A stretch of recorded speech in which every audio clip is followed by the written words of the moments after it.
আমি অনামিকা রায়। তো আমি আজকে আপনাদেরকে বলবো 9 স্কিলের ব্যাপারে। তো প্রথমে আমি বলতে চাই, আমরা যদি 9 স্কিলটাকে খুব ভালোভাবে ক্যাপচার করতে পারি বা 9 স্কিল সম্বন্ধে ভালোভাবে জানতে পারি, তাহলে ভবিষ্যতে আমরা যখন যে কোনো এক্সাম দিতে যাব বা ধরুন কোথাও ইন্টারভিউ দিতে যাবো, তখন আমাদের কোনো সমস্যা হবে না। তো এই 9 স্কিলের মধ্যে 9টা স্কিল হচ্ছে, ফার্স্ট স্কিল হচ্ছে রিডিং, সেকেন্ড স্কিল হচ্ছে রাইটিং, থার্ড স্কিল হচ্ছে লিসনিং, ফোর্থ হচ্ছে থিঙ্কিং, ফিফথ হচ্ছে মেমোরাইজিং, সিক্সথ হচ্ছে ইনস্ট্রুমেন্টেশন অ্যান্ড কম্পিউটার, সেভেন্থ হচ্ছে প্র্যাকটিক্যাল, এইথ হচ্ছে ডকুমেন্টেশন এবং নাইনথ হচ্ছে প্রেজেন্টেশন।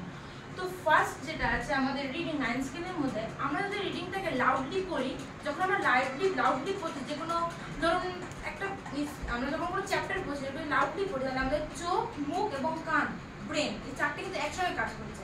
আমরা যখন পড়ছি লাউডলি, আমাদের চোখ দেখছে, লাইনটা ফলো করছে, আমরা পড়ছি লাউডলি এবং কান থেকে আমরা যেটা পড়ছি সেটা ডিরেক্ট আমাদের ব্রেনে যাচ্ছে। তো ব্রেনে যাওয়ার কারণে আমরা যেটাই পড়ছি না কেন ভালোভাবে ঠিক হয়ে যাচ্ছে। তো এটা গেল রিডিং।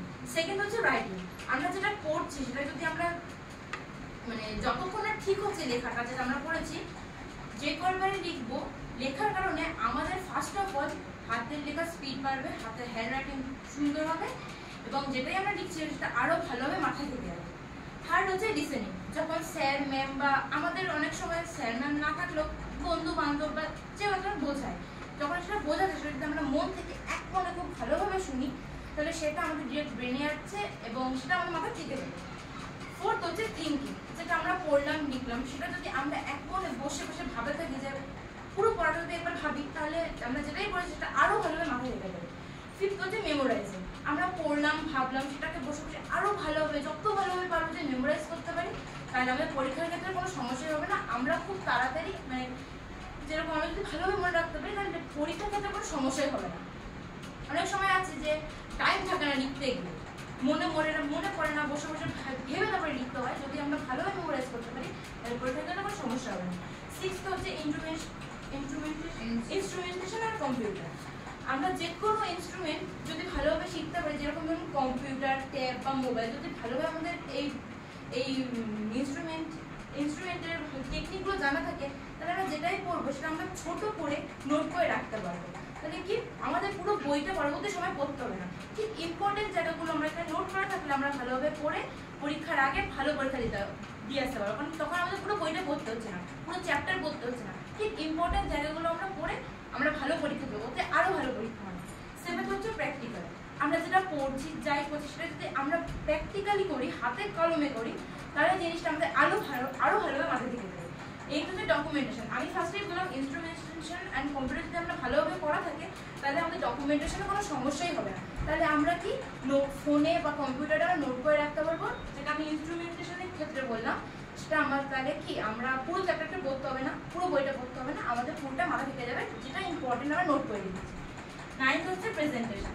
এই আপনারা দেখছেন এই 9 স্কিলে যে এই বাকি একটা স্কিল আমাদের যদি খুব ভালোভাবে ক্যাপচার করা থাকে বা প্র্যাকটিস করা থাকে, তাহলে আমাদের 9th যে স্কিল প্রেজেন্টেশনের ক্ষেত্রে কোনো সমস্যা হবে না। আমরা যখন কোথাও ইন্টারভিউ দিতে যাবো, যদি আমাদের এই 8টা স্কিল ভালোভাবে প্রিপেয়ার করা থাকে, তাহলে সামনে যে ইন্টারভিউ নিচ্ছে আমরা তাদের সামনে কনফিডেন্সের সঙ্গে পুরো আমাদের প্রেজেন্টেশনটা দিতে পারি, তাহলে সে যে সামনে বসে আছে সে ভাববে যে না, এই মেয়েটি বা ছেলেটি এই কাজের জন্য একদম পারফেক্ট আছে।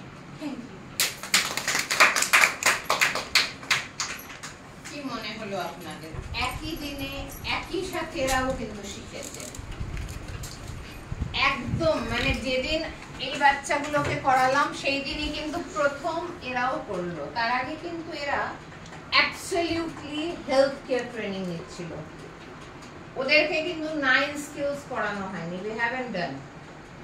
যখন ওদের পড়াচ্ছিলাম এদেরকেও নিয়ে বসিয়েছে, মানেও বা ইংলিশের শব্দগুলো এরা ধরতে পারছিল না, এখানে পিওরলি বাংলা মিডিয়াম।